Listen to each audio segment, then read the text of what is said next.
Okay, this is a videotape analysis of a topspin backhand. I'm going to use the great Roger Federer. I think is one of the prettiest topspin backhands. A few things I'm going to be focusing on.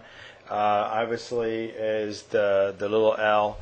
I've written an article called "The L is for leverage." What I mean by the little L is the 90-degree angle shape right there that I'm going to show you that Roger Federer holds right there, pretty much at 90 degrees right there throughout his stroke, and he's going to keep that little L going during the backswing phase, during the stroke phase, and the follow-through phase of the stroke. And that's pretty much one of the most important parts of the topspin backhand, and one of the most the common fundamentals that I keep referring to that one needs to have regardless of what level you're playing.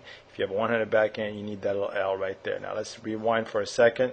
What I really like that he does right there is he turns his he gets his racket up to his non-hitting shoulder without really turning the entire body. It's just a shoulder. If you see the shoulders are turned, but his feet here are still free to move, side to side or up and back, but his shoulders are pretty much turned. So a great setup right there. Now you have to almost what I call that the no backswing backhand. It's just kind of just a shoulder turns, just sets the racket right there. Now on this next move right there, as the body is coiled, I want you to focus on what to me is one, as far as the footwork, the most important part of the footwork is the heel to toe weight transfer.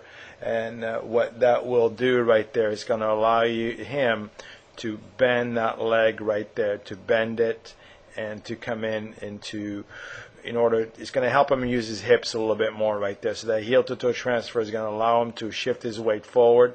Now, so if you happen to lack power and not driving your legs into the shot as much as you like to, think about the heel to toe weight transfer. Now, from that point on right there, this was his backswing right here, and from here on out, it's going to be pretty much the stroke begins from that point forward.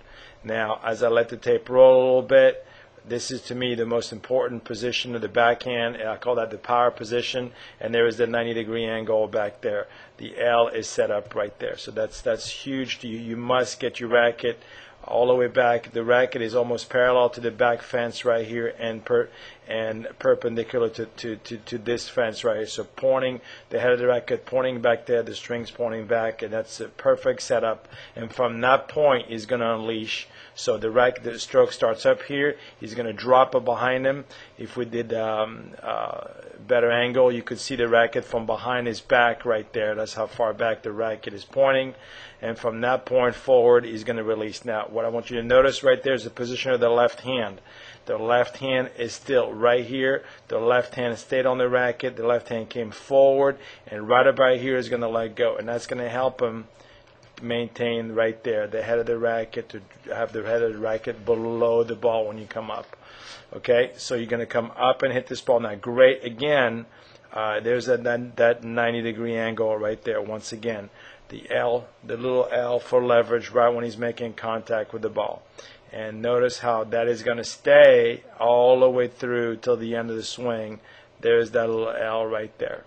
Now that to me is the most important part. If you're lacking power on your backhand, is you're not using it's not so much the right grip, it's the relationship between the way you hold the racket right here and your forearm at a 90-degree angle. Now from the power position, he goes to the point of contact, 90-degree angle, maintains that all the way through. Now notice what happens to the left hand right there. Kind of pulls back out and away from the body like a referee going, you're safe right there. And it's just resulting in a beautiful backhand right there. So I'm going to let the tape roll in super slow motion right there. You can watch this over and over to try to get that good rhythm. Stroke begins right there, and boom. So the thing that you want to remember, I'm very big on the rhythm and tempo of the stroke. This first part right here is just to set up. As he's moving, the racket is just setting up right there. He's just turning and set the racket. Now from that point forward, that's where your stroke begins. Okay, do not take the racket further back than this. Just move to the ball, hold the racket. If there was a clock right there where 12 o'clock is directly in front of him, 9 o'clock is right there, 6 o'clock is behind him, and this is 3 right here. He's holding the racket at 9 o'clock right there, and it is from that point that he's going to let go. Here goes the stroke right there. Releases, blends the backswing into the forward swing, and that is what's going to make a nice fluid backhand. All right, so you can read the bottom of the rest of the article. I just broke down pretty much step by step of what you should try to do. And if you were to focus on one thing, I would say on your backhand, on your top, regular backhand or topspin backhand, is learning to hold the little L all the way through. Number two is learning to get your racket into a power position. If you remember two things, remember the power position.